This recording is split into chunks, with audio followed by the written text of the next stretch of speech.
إن الحمد لله نحمده ونستعينه ونستغفره ونعوذ بالله من شرور أنفسنا ومن سيئات أعمالنا من يهده الله فلا مضل له ومن يضلله فلا هادي له وأشهد أن لا إله إلا الله وأشهد أن محمدا عبده ورسوله يا أيها الذين آمنوا اتقوا الله حق تقاته ولا تموتن إلا وأنتم مسلمون يا أيها الناس اتقوا ربكم الذي خلقكم من نفس واحدة وخلق منها زوجها وبث منهما رجالا كثيرا ونساء واتقوا الله الذي تساءلون به والأرحام إن الله كان عليكم رقيبا يا أيها الذين آمنوا اتقوا الله وقولوا قولا سديدا يصلح لكم أعمالكم ويغفر لكم ذنوبكم ومن يطع الله ورسوله فقد فاز فوزا عظيما أما بعد فإن خير الحديث كتاب الله وخير الهدي هدي محمد صلى الله عليه وسلم وشر الأمور محدثاتها وكل محدثة بدعة وكل بدعة ضلالة وكل ضلالة في النار أعوذ بالله من الشيطان الرجيم بسم الله الرحمن الرحيم قاف والقرآن المجيد بل أجبوا أن جاءهم منذر منهم فقال الكافرون هذا شيء عجيب أإذا متنا وكنا ترابا ذلك رجل بعيد قد علمنا ما تنقص الأرض منهم وعندنا كتاب حفيظ بل كذبوا بالحق لما جاءهم فهم في أمر مريج أفلم ينظروا إلى السماء فوقهم كيف بنيناها وزيناها وما لها من فروج والأرض مددناها وألقينا فيها رواسي وأنبتنا فيها من كل زوج بهيج تبصرة وذكرى لكل عبد منيب وقال تعالى في موضع آخر أعوذ بالله من الشيطان الرجيم بسم الله الرحمن الرحيم ويؤثرون على أنفسهم ولو كان بهم خصاصة حاضرین جمعہ ہر قسم کی بڑائی بزرگی برتری حمد و ثنا اس اللہ رب العالمین کے لیے ہے جو اکیلا بے مثال پوری دنیا کو چلا رہا ہے۔ بعد وہ درود و سلام اللہ کے تمام چنندہ برگزیدہ نیک صالح بندوں پر خصوصاً محمد رسول اللہ صلی اللہ علیہ وسلم پر اللہم صلی وسلم مبارک علیہ۔ آج کے خطبہ جمعہ کے لیے جو موضوع میں نے منتخب کیا ہے وہ ہے ایثار و قربانی۔ فی الحال ملک ہندوستان کے بہت سارے حصوں میں باڑھ اور سیلاب نے تباہی مچا رکھی ہے۔ ایسے میں دوسرے علاقے کے مسلمانوں پر یہ ذمہ داری عائد ہوتی ہے کہ ایثار و قربانی کا جو نمونہ ہمارے اسلاف رحمہم اللہ نے رضی اللہ عنہم نے پیش کیا ہے اس کو دوبارہ سے زندہ کیا جائے۔ قرآن مجید نے جن اخلاق کریمانہ سے ایک مسلمان کو متصف ہونے اور جن سے اپنے نفس کو مزین کرنے کا حکم دیا ہے ان میں سے ایک ایثار و قربانی ہے۔ ایثار نام ہے اپنی ضرورت کو چھوڑ کر دوسرے کی ضرورت کو پورا کرنے کا، یعنی اپنی ضرورت کو چھوڑ کر دوسرے کی ضرورت کو مقدم رکھا جائے، وہ اس اعتبار سے کہ آپ کو کسی چیز کی شدید ضرورت ہو اور خوش قسمتی یہ کہ آپ کے پاس وہ سامان میسر بھی ہو،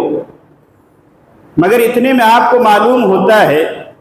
کہ فلاں مسلم بھائی کو اس چیز کی ضرورت ہے، تو آپ اپنی خواہش اپنی ضرورت کو قربان کرتے ہوئے دوسرے کی ضرورت کو پورا کرنے کے لیے تیار ہو جائیں، اسی کو ایثار کہا جاتا ہے۔ اور یہ بڑے دل گردے والا کام ہے، ہر ایک سے یہ ہو نہیں پاتا ہے، یہ اسی آدمی سے ہو سکتا ہے جو دل کا مالدار ہے، اور اس حدیث کا مصداق ہو کہ ان الغنى غنى القلب، کہ اصل مالداری تو دل کی مالداری ہے، اصل امیری تو دل کی امیری ہے، وگرنہ بہت سارے لوگ امیر ہوتے ہوئے بھی غریب ہوتے ہیں، ان کا دل بڑا چھوٹا ہوتا ہے، بخیل اور کنجوس ہوتے ہیں، اس وجہ سے وہ دوسروں کے دکھوں اور دوسرے کے تکالیف کو محسوس ہی نہیں کر پاتے ہیں۔ ایثار و قربانی کے جذبہ سے معمور انسان ایسا ہوتا ہے کہ لوگوں کے جسموں پر حکمرانی کرنے سے پہلے لوگوں کے ذہن و دماغ پر حکمرانی کرتا ہے۔ شریعت اسلامیہ نے ایثار و قربانی پر خوب ابھارا ہے۔ ایثار و قربانی کا دائرہ بہت وسیع ہے، بہت وسیع ہے۔ خواہشات کی قربانی، وقت کی قربانی، مال و متاع کی قربانی، پسندیدہ مرغوبات کی قربانی، غرض کی اس کے آپ ایک ایک نقطے بیان کر سکتے ہیں، بہت وسیع میدان ہے۔ ایثار و قربانی یہ اتنی ضروری چیز ہے کہ ایثار و قربانی ہی کے ذریعے سے مسلمانوں کے درمیان الفت و محبت، پیار اور بھائی چارے کا دور دورہ فروغ پاتا ہے، جبکہ انانیت، خود غرضی اور بخالت، کنجوسی کی وجہ سے لوگ ایک دوسرے سے دور ہوتے چلے جاتے ہیں اور مسلمان محلہ مسلمان جیسا لگتا نہیں ہے۔ شریعت اسلامیہ نے ایثار و قربانی کو بہت بلند مقام عطا کیا ہے۔ یہی وجہ ہے کہ قرآن عزیز کا جب ہم مطالعہ کرتے ہیں، احادیث کو جب ہم پڑھتے ہیں تو پاتے ہیں کہ جگہ جگہ پر اللہ کے نبی صلی اللہ علیہ وسلم نے مومنین کو اس صفت سے متصف ہونے پر ابھارا ہے اور خوب ابھارا ہے۔ یہی وجہ ہے کہ عہد اول کے مسلمانوں کے صفوں کو آپ دیکھیں گے تو عہد اول کے مسلمانوں نے اس بات میں ایسی ایسی مثالیں پیش کی ہیں کہ اب دنیا اس کی نظیر پیش کرنے سے قاصر ہے، اب قیامت تک تو نہیں لگتا ہے، باقی اللہ رب العالمین کی مرضی سے کچھ بھی ہو سکتا ہے۔ اللہ رب العالمین نے انصار مدینہ کی تعریف کرتے ہوئے سورۃ الحشر میں ارشاد فرمایا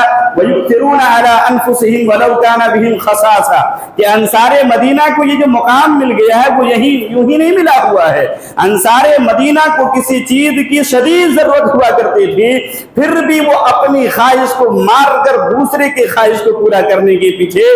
چل پڑتے تھے، اور کئی ایک واقعات ہیں آپ کے سامنے میں ایک دو واقعات بطور مثال پیش کرنا چاہتا ہوں تاکہ ہمارے معاشرے سے جو یہ ایثار و قربانی کا جذبہ ختم ہو چکا ہے، یا یوں سمجھ لیں کہ خود غرضی اور حسد اور بخل اور بغض کا یہ جو دور دورہ چل پڑا ہے اس کا خاتمہ ہو جائے اور امن و سکون والا معاشرہ ہو، بھائی بھائی بن کر لوگ رہنے لگے، الفت و محبت پروان چڑھے۔ اس وجہ سے ایک دو واقعات آپ کے سامنے پیش کرتا ہوں۔ امام بخاری رحمۃ اللہ علیہ نے صحیح بخاری کے کتاب مناقب الانصار کے اندر حضرت ابو ہریرہ رضی اللہ تعالیٰ عنہ سے ایک روایت نقل کیا ہے، بہت مشہور معروف واقعہ ہے۔ کہتے ہیں کہ اللہ کے نبی صلی اللہ علیہ وسلم کے پاس ایک آدمی آتا ہے، بھوک سے نڈھال آدمی ہے، اللہ کے نبی صلی اللہ علیہ وسلم سے آ کر کہتا ہے اللہ کے نبی صلی اللہ علیہ وسلم مجھے بھوک نے چور کر رکھ دیا ہے، میں بھوکا آدمی ہوں، لہذا میری میزبانی کیا جائے، مجھے کھانا کھلایا جائے۔ آپ صلی اللہ علیہ وسلم نے اپنے ازواج مطہرات کے پاس یہ کہلا بھیجا، کسی ایک بیوی کے پاس کہلا بھیجا کہ آپ کے گھر میں اگر کچھ ہے تو وہ بھیجے تاکہ اس کو کھلا دیا جائے۔ اس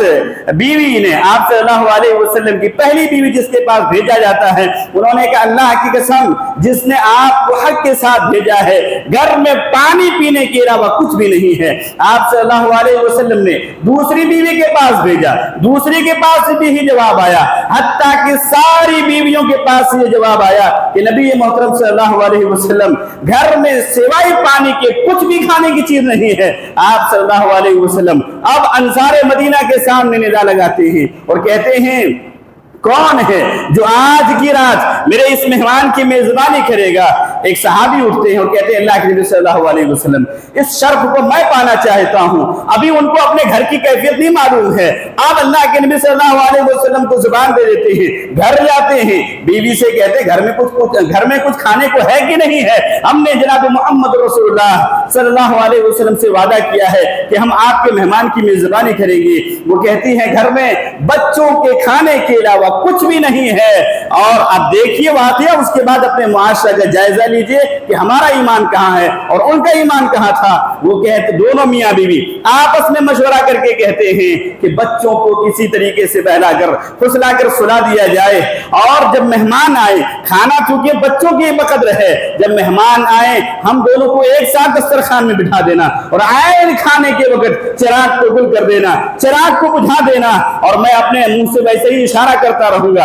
ہاتھوں کو ایسے ہی برتنوں پہ پھیرتا رہوں گا، سامنے والے کو لگے گا کہ میں دکھا رہا ہوں۔ چنانچہ ایسا ہی ہوا۔ اللہ رب العالمین اس میزبانی سے اتنا خوش ہوتا ہے، اتنا خوش ہوتا ہے کہ جناب محمد رسول اللہ صلی اللہ علیہ وسلم پر وحی کا نزول ہوتا ہے۔ آپ صلی اللہ علیہ وسلم اس صحابی رسول سے ملتے ہیں اور کہتے ہیں تم نے آج اتنی اچھی میزبانی کی ہے کہ اللہ رب العالمین بڑا خوش ہوا ہے۔ دوسری روایت کے اندر آتا ہے کہ اللہ رب العالمین نے تمہارے اس عمل سے خوش ہو کر یہ آیت کریمہ نازل فرمایا ہے وَيُؤْثِرُونَ عَلَىٰ أَنفُسِهِمْ وَلَوْ كَانَ بِهِمْ خَصَاصَةٌ، کہ ایسے لوگ ہیں کہ ضرورت تو خود کو کھانے کی ہے، اپنے بچوں کو کھلانا ہے، لیکن دوسروں کو کھلانے کے لیے اپنے بچوں کو بھوکا اور پیاسا رکھ لیتے ہیں۔ ایسا اس وجہ سے وہ قربانیاں دیا کرتے تھے، لیکن ہم جب اپنے سماج و معاشرے پر نگاہ دوڑاتے ہیں تو شاد و نادر ضلعوں آپ سفر کر لیں تو شاید ایسا واقعہ ملے کہ آدمی خود بھوکا رہ کے کسی کو کھلا لے جاتا ہو۔ آج کے دور میں کھانے پھینک دیے جاتے ہیں، آج کے دور میں پیسے دوسرے چیزوں میں برباد کر دیے جاتے ہیں، مگر اپنے گھر کے پڑوسی کو، اپنے بغل کے پڑوسی کو دکھ درد میں دیکھنے سے کوئی پریشانی نہیں ہوتی ہے۔ اور یاد رکھیں یہ وہی آدمی کر سکتا ہے، اس صحابی رسول نے جو عمل انجام دیا یہ وہی کر سکتا ہے جو ایمان کے اعلیٰ درجے پر فائز ہوں۔ انس بن مالک رضی اللہ تعالیٰ عنہ کہتے ہیں نبی محترم صلی اللہ علیہ وسلم نے فرمایا لا یؤمن احدکم حتی یحب لأخیہ ما یحب لنفسہ، کہ تم میں کوئی بھی کامل مومن، پکا مسلمان اس وقت تک نہیں بن سکتا ہے جب تک کہ وہ اپنے لیے وہی چیز پسند نہ کرے جو اپنے بھائیوں کے لیے پسند کرتا ہو۔ یعنی دوسروں کو جس حالت میں دیکھنا چاہتا ہے